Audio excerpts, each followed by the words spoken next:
Yesterday, I inherited a painted lady, and 5 minutes later, the parents who left me at 13 walked back in. I am Brooke Carter, 28, and I woke up a millionaire with a knot in my stomach. Aunt Margaret Delaney, the woman who raised me with iron rules and quiet mercy, was gone, and her lawyer said her house and her company and her savings now belonged to me.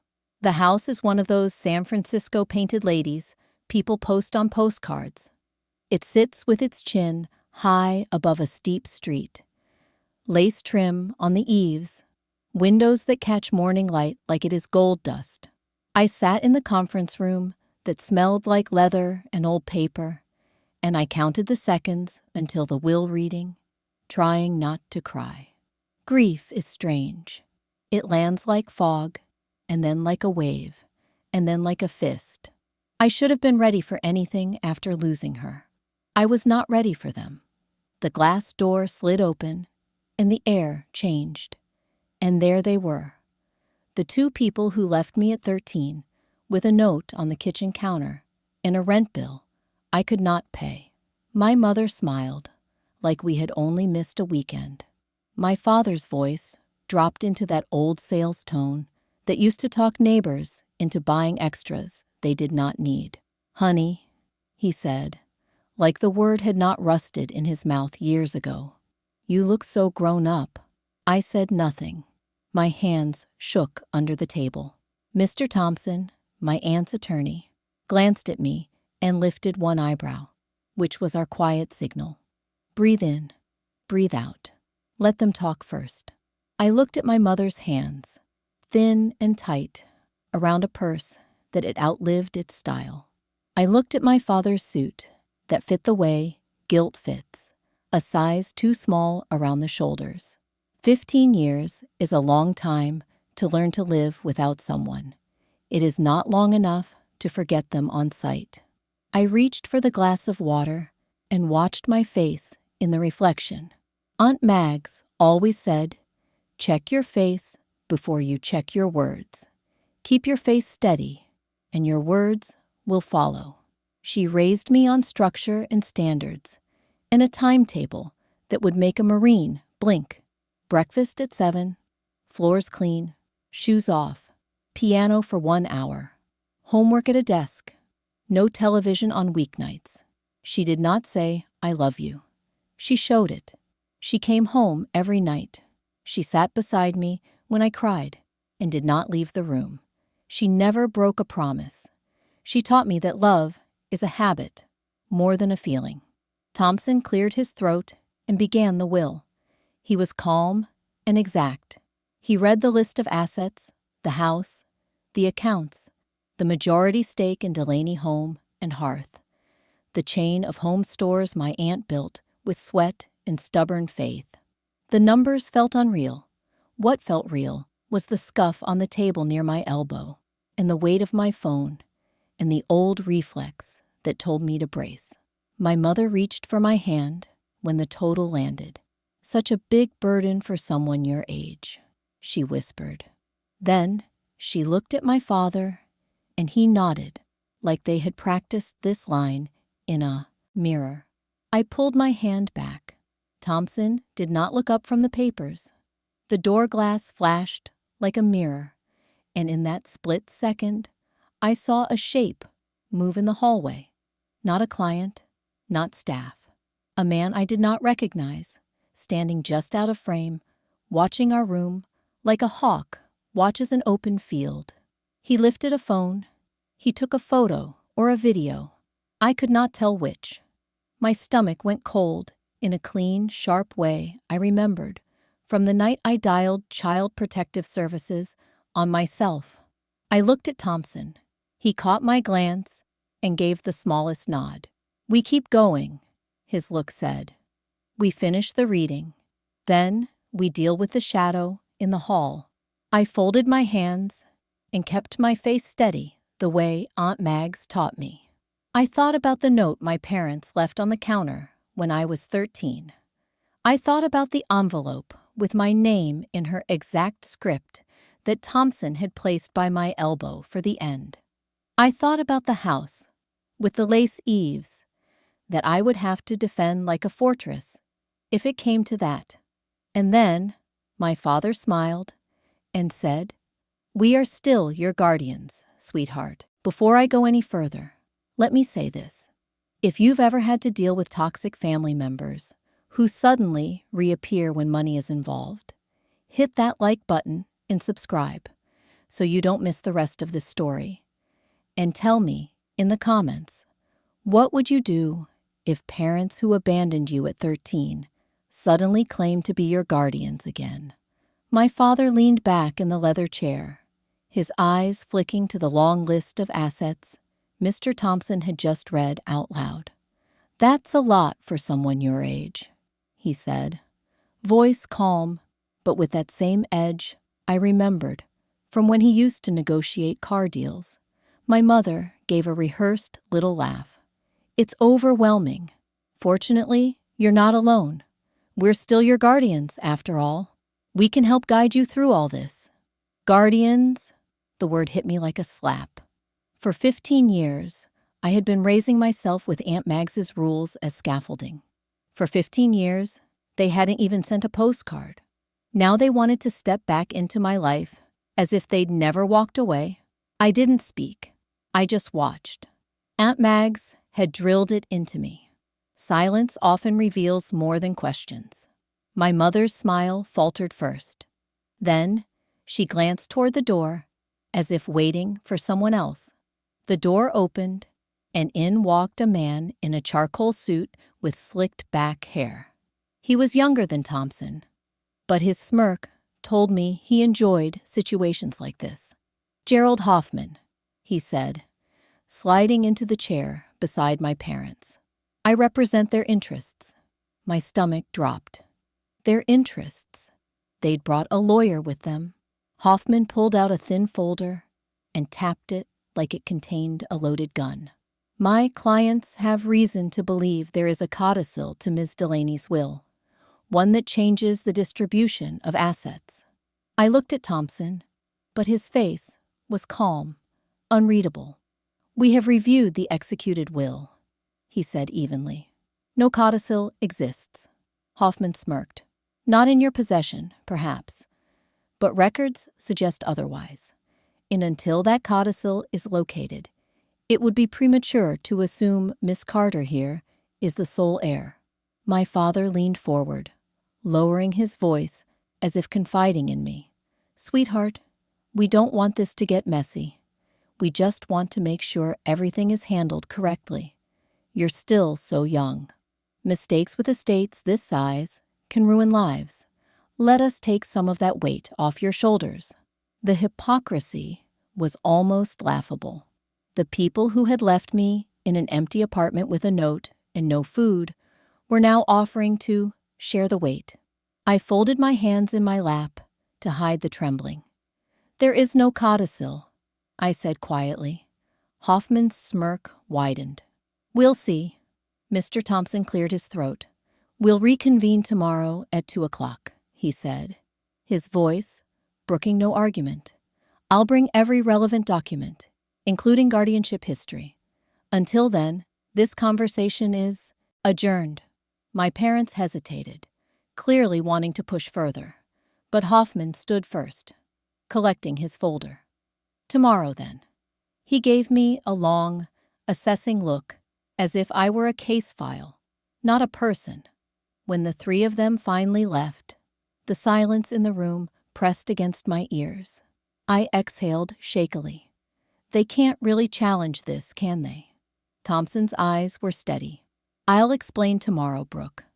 But tonight, be careful." On my way out, I caught a reflection in the glass wall of the hallway. The same man I'd seen earlier, phone in hand, watching. This time, he smiled. The stranger wasn't just observing. He was waiting for me. The stranger's reflection haunted me the whole drive, back to the Painted Lady. The headlights on steep San Francisco streets bent across the bay windows, throwing long shadows that looked like watchers hiding just out of sight. By the time I parked, my palms were slick against the steering wheel. Whoever that man was, he hadn't followed me, at least not openly. Still, the image of his smile kept flashing in my mind, like a warning. Inside, I tried to breathe in the house the way Aunt Mags taught me. Slow, deliberate, claiming the space as my own. The carved banisters, the scent of old oak floors, the velvet drapes that swallowed the light.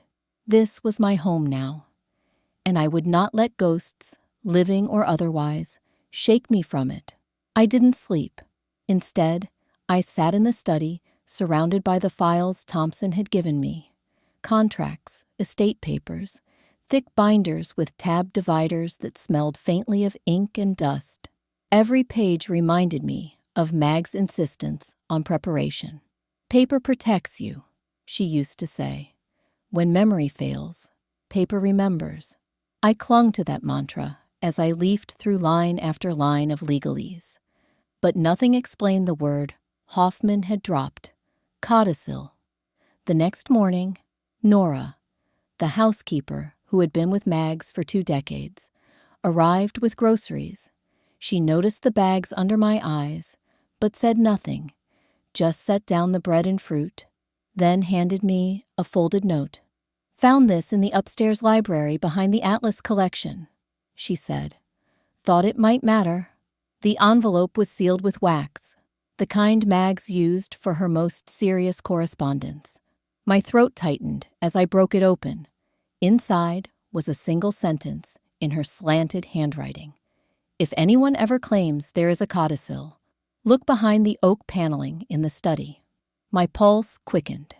The study walls were lined with floor-to-ceiling bookcases, but I knew exactly which section she meant. I moved aside the ladder, pressed along the molding until my fingers found a subtle groove, and, with a soft click, the panel opened. Dust swirled in the beam of morning light, revealing a narrow safe built into the wall. The lock wasn't a combination dial, just a keypad. 4 digits. I tried the obvious. My birthday, Mag's birthday, the house address. Each time, a dull buzz of rejection. Then I remembered something she used to say whenever I doubted myself. "Your first real win is the password to every door that scares you." My first real win. I closed my eyes, thinking back. Not school awards, not college acceptance. No, the first win she ever acknowledged was the year I played piano for the school assembly and didn't break down halfway through. I was 16. The date etched itself in my memory because she had actually clapped in public. The code had to be 0416. I punched the numbers. The safe clicked open. Inside lay a plain black thumb drive, labeled in Mags's steady print. Brooke at 16. My hands trembled as I plugged it into the laptop on the desk. A single file appeared. Password protected. No hint of what was inside, only a prompt waiting for me to type. I stared at the screen, heart pounding, when headlights swept across the curtains. I froze. It was too early for Nora to leave, too late for random traffic on this quiet street. I crept to the window and peeked out. A black sedan idled at the curb, engine running. Behind the tinted glass, a shadowed figure lifted a phone and pointed it straight at my house. The smile from yesterday returned to me in a flash. Whoever he was, he hadn't just been watching at the lawyer's office. Now, he was here, waiting. I could feel the thrum of the engine outside, low and steady, like a predator's growl waiting for its chance. I shut the curtain and leaned against the wall, trying to slow the beat of my heart. Whoever was in that car wasn't here by accident. They wanted me rattled, and for a moment, it almost worked. But then I heard Aunt Mags's voice in my head. "Fear is only useful if you aim it like a spotlight. Find out what it's showing you." What it showed me was the laptop on the desk, the file. Brooke at 16. That was where the answers lived. The password box blinked, daring me. I tried a few guesses, my middle name, my birthday again. But each failure only tightened the knot in my stomach. Then I remembered the way Mags taught lessons. Never direct, always wrapped in riddles. Your first real win is the password to every door that scares you. I'd already used the date of that piano recital to open the safe. Maybe the password was the song.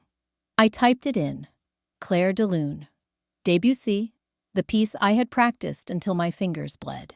The screen went black, then a video file bloomed across the display. Mags appeared, her silver hair pulled back, her eyes sharp as glass. She was seated at the very desk where I now sat. The wallpaper behind her, unchanged. "Brooke," she began, her voice clipped but steady. "If you are watching this, it means I am gone, and it means your parents have resurfaced." I leaned closer, pulse hammering. She had known. I documented every attempt they made to extract money. The extortion, the lies, the fabricated illnesses. I paid once, against my better judgment, and never again. I hired investigators. I kept records. I prepared protections. The most important of these is what I now tell you.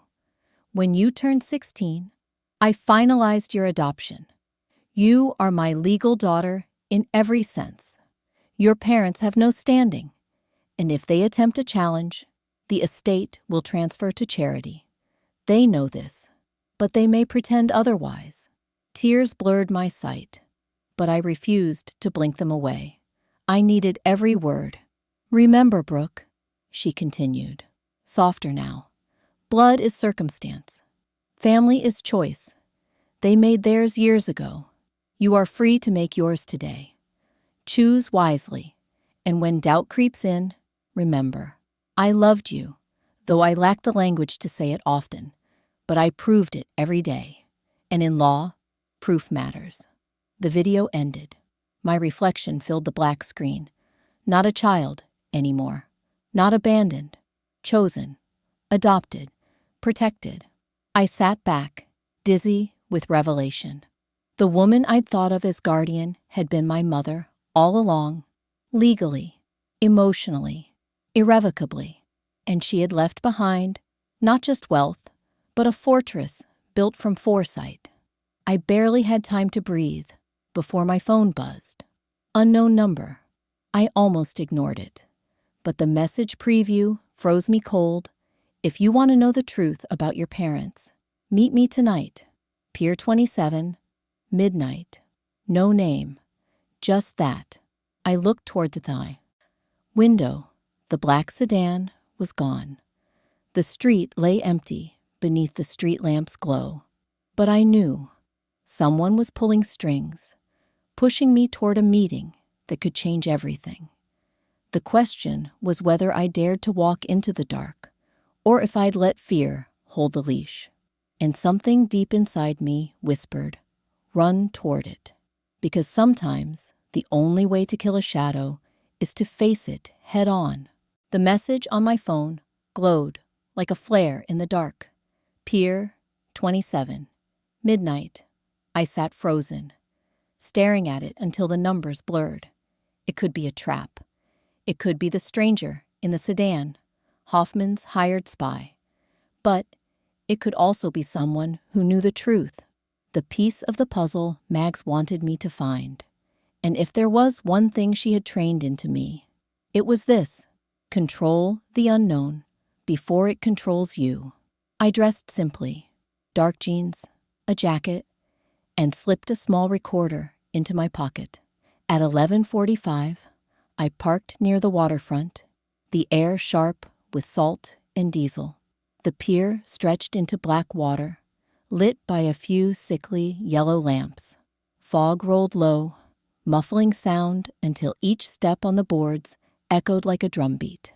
At the far end, a woman stepped from the shadows. Early 50s, hair pinned back, wearing a banker's navy suit that seemed out of place here. She held a slim folder. "You don't know me," she said, voice clipped but urgent. Sandra Kelly. I worked at First National when your parents were customers. I saw things. I shouldn't have stayed silent this long. My heart slammed against my ribs. This was the same name from the voicemail. They've run this play before, she continued. Target wealthy relatives, fake signatures, sell custody for cash. Your aunt caught on, but she never told you the depth of it. I handled some of the wire transfers. There were other families, Colorado, Oregon. Every time, your parents walked away with envelopes of money and left a child behind. The boards creaked. I spun. The man from the sedan was approaching. Phone raised like an eye. Sandra's face drained. They found me, she whispered, shoving the folder into my hands. Read it. It's proof. Before I could reply, the stranger lunged. I bolted down the pier, lungs burning, his footsteps pounding behind me. At the street, a black SUV screeched across my path. 2 doors opened at once. I ducked between lampposts, cut into an alley, heart hammering as if it would split my chest. When I glanced back, the SUV peeled away, tires shrieking. Whoever they were, they wanted me alive, which was somehow worse. I didn't go home, not yet. Instead, I drove straight to the Painted Lady's study, slammed the deadbolts, and tore open the folder. Inside were printouts, casino credit slips, bank drafts, even affidavits notarized with my parents' names, and, most damning, emails between Hoffman and a Delaney board member. The words blurred in my vision. If we remove her, profits stabilize. Percentage wired upon success. It wasn't just my parents. Someone inside the company was helping them, feeding them information, planning to push me out as unfit, then carve up what Mags had built. At dawn, I walked into the boardroom. The members sat around the long mahogany table, their eyes flicking to me, some sympathetic, others sharp with calculation. I placed the folder in the center. You've all read the news of my inheritance, I said, voice steady, though my hands trembled under the table. But what you don't know is that someone in this room has been in contact with Gerald Hoffman, selling pieces of Delaney home and hearth like it's scrap wood. Murmurs broke out. One man shifted uncomfortably. His cufflinks glinted, silver scales of justice. I remembered seeing the same shine in the email scan. My stomach dropped. He raised his hands as if to calm the storm. Brooke, you're under stress. You don't know what you're saying. But I did. And I had the proof to match every word. And as I met his gaze, cold and steady, I realized this wasn't just about inheritance anymore. It was about a war for the very company that had saved me. The boardroom felt colder than the fog outside, though the sun was rising over San Francisco. It wasn't just the polished mahogany table or the portraits of past executives glaring from the walls. It was the air itself, thick with suspicion, ambition, and the weight of secrets about to be exposed. I pushed the folder toward the center of the table, the papers inside fanning like a weapon unsheathed. Read them, I said, my voice steady, though my heart was a drumline. Bank drafts, emails, even contracts. Proof that Gerald Hoffman has been in touch with one of you. Proof that someone in this room has been negotiating with my parents to undermine me. Silence, the kind that bends the room until every breath is audible. Finally, Mr. Harlan, one of the senior board members, reached forward with deliberate slowness and drew the papers toward him. His eyes skimmed the top sheet, then darted to the man with the silver scales cufflinks. Is this true? The man shifted in his chair, his jaw tight. Fabrications. Anyone could type up fake emails. His voice rang too quickly, like glass that's already cracked. I leaned in, letting my gaze lock on his. Then why?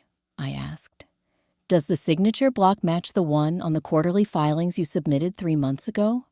Down to the misplaced comma. A murmur rippled through the board. The man's face drained, the blood pulling back as if retreating from the truth. Mr. Thompson rose from his seat at the far end of the table. He wasn't a board member, but he carried the gravity of one. Miss Delaney anticipated this possibility, he said, his voice measured. And she left instructions. He pulled out a slim leather portfolio, placing it on the table like a judge delivering sentence. Clause 39 of the shareholder agreement, what she called the poison pill. If any attempt is made to remove Brooke without just cause, Delaney Home and Hearth is legally bound to buy back the dissenters' shares at triple market value, instantly, at the company's expense, yes, but with reserves she specifically set aside for this very scenario. The room shifted. Eyes widened. Mouths whispered. Triple market value. For anyone plotting, it meant financial suicide. The man with the cufflinks slammed his palm on the table. This is extortion. This is foresight, Thompson replied coolly. Margaret Delaney built protections not only for her company, but for her daughter. If you doubt me, the notarized documents are on file. You may challenge it in court, but you'll lose, and lose, expensively. I inhaled deeply, letting the tide turn. For the first time since Mag's funeral, I felt her presence, not as a memory, but as armor wrapped around me. She had seen this day before I could imagine it. She had laid the trap for anyone who thought I was weak. One by one, the other board members straightened, their chairs scraping softly against the floor. The tide of loyalty had shifted. They knew the game was over. But the man with the cufflinks wasn't finished. He leaned forward, voice dropping to a hiss. You think paperwork will save you? Your parents are circling like wolves. We can go to the press. We can bury Delaney's reputation with stories you've never heard. My skin prickled, but I forced myself to hold his stare. Then, tell them, I said. Tell every lie you have. Because I have recordings. I have investigators. And I have proof of every dollar you tried to skim. You'll burn faster than I ever could. For a moment, the boardroom was pure stillness. Then, the man shoved his chair back, muttering curses as he stormed out. The rest of the board looked at me, not as an interloper, not as a girl unfit for responsibility, but as their leader. And in that instant, I realized this battle wasn't about inheritance at all. It was about power, legacy, and whether I was willing to fight for both. Outside, my phone buzzed again.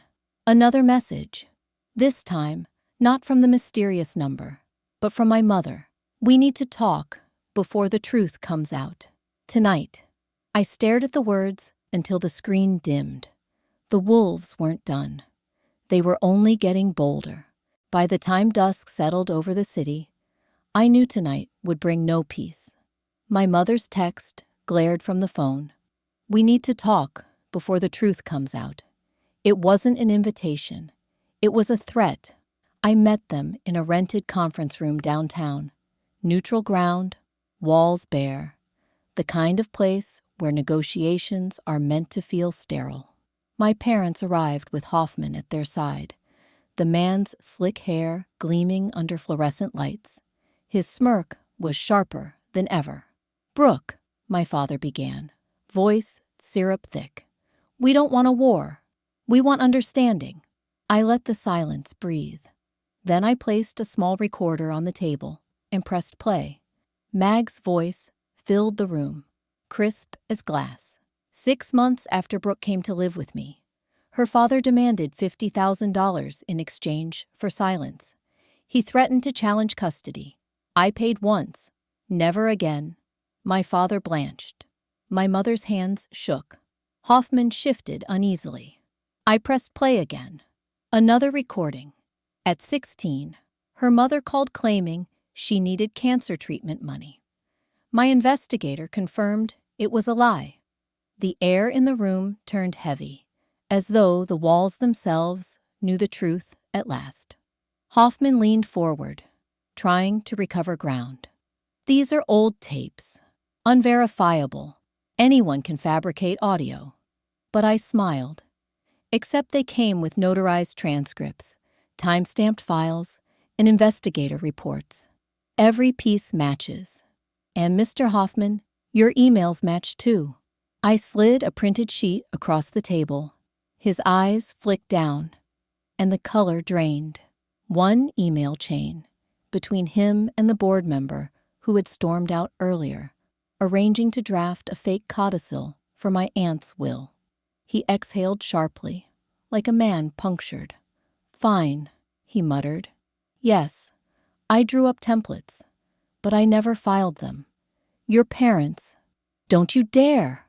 I cut him off. My voice rose, sharper than I intended, but steady. "Don't shift blame now. Every one of you made choices. You abandoned me. You lied. You tried to sell me. And when that failed, you tried to erase the woman who actually raised me." My mother began to cry, tears sliding down her cheeks. "We made mistakes, but we're still your parents. That means something." I shook my head slowly. Blood without action is nothing. Family is shown in who shows up. She showed up. You didn't. For a heartbeat, no one moved. Then, Hoffman's phone buzzed on the table. He picked it up, muttered a curse, and pushed his chair back. "I'm done with this circus," he spat. And he left, the door slamming behind him. My father stood, his mask cracking. "This isn't over, Brooke. We still have rights." But I leaned forward, my voice low, steady, cutting the air clean. "You had rights. You sold them. And tonight, you sold the last shreds of your credibility." They froze, and for the first time, I saw it. Not power, not guardianship, not even parental authority. Just two people stripped of their illusions, staring at the daughter who no longer needed them. I gathered the papers, turned off the recorder, and walked out, leaving their silence to echo in that sterile room. The night after that meeting, I sat alone in the Painted Lady's study. The house was quiet, the velvet curtains drawn, the air thick with the scent of old books and polished wood. I should have felt triumphant. I had confronted my parents, dismantled Hoffman's schemes, and secured my place in the company Aunt Mags built. But victory is never clean. It always leaves shadows behind. I opened the small wooden box I had found weeks earlier in Mags's bedroom. Inside were the mementos she had saved. Report cards, photographs, a program from my college graduation with my name circled in neat ink. Beneath those lay a second envelope, thinner, more personal. I unfolded the paper slowly. "Brooke, I never mastered the language of love, but I hope I mastered the practice of it. I raised you, not because I had to, but because I chose to. That is what makes a family. Not blood, not law, not obligation. Choice. The you were my greatest choice. And if I am remembered for nothing else, let me be remembered for that." Her words cracked something open inside me. For years, I had carried the wound of abandonment, the dream of reconciliation, the hope that maybe my parents would walk back into my life and explain everything. But that night, reading her letter, I understood. The love I had been chasing was here all along, steady, quiet, and proven through action. The following week, I returned to the boardroom, this time as CEO. No lawyers, no challenges, no shadows in the hall. Just the staff who had worked with Mags for decades, their loyalty now resting in me. We outlined expansion plans, digital strategies, community projects, and when the meeting ended, I announced something new. the Margaret Delaney Foundation, a nonprofit to support abandoned children, to give them what I once needed: therapy, education, housing, hope. I poured part of the inheritance into it, not as a sacrifice, but as a promise. If Mags taught me anything, it was that wealth has no meaning unless it creates safety for someone else. 6 months later, the foundation opened its first transitional home for young adults aging out of foster care. At the ribbon cutting, I stood before a crowd of journalists, donors, and children whose eyes carried the same fear I had once carried. And I said, family is not defined by DNA. Family is the person who stays, the person who shows up when it's hard, the person who proves their love, not just speaks it. The applause was polite, but what mattered were the tears I saw in the front row. Kids who finally believed someone would not leave. As for my parents, the restraining order stood. They tried to stir gossip in the press, but the paper trail was ironclad. Eventually, they faded back to Arizona, their threats reduced to empty noise. I don't know if they regret what they did, and maybe it doesn't matter anymore, because I have learned something. Forgiveness is not for them. It's for me. It doesn't mean I let them back in. It doesn't mean I forget. It means I put down the burden of hate, so it no longer poisons what I build.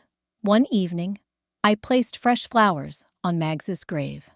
The headstone read exactly as she wanted: Margaret Delaney, builder, mentor, mother. I added that last word after learning about the adoption.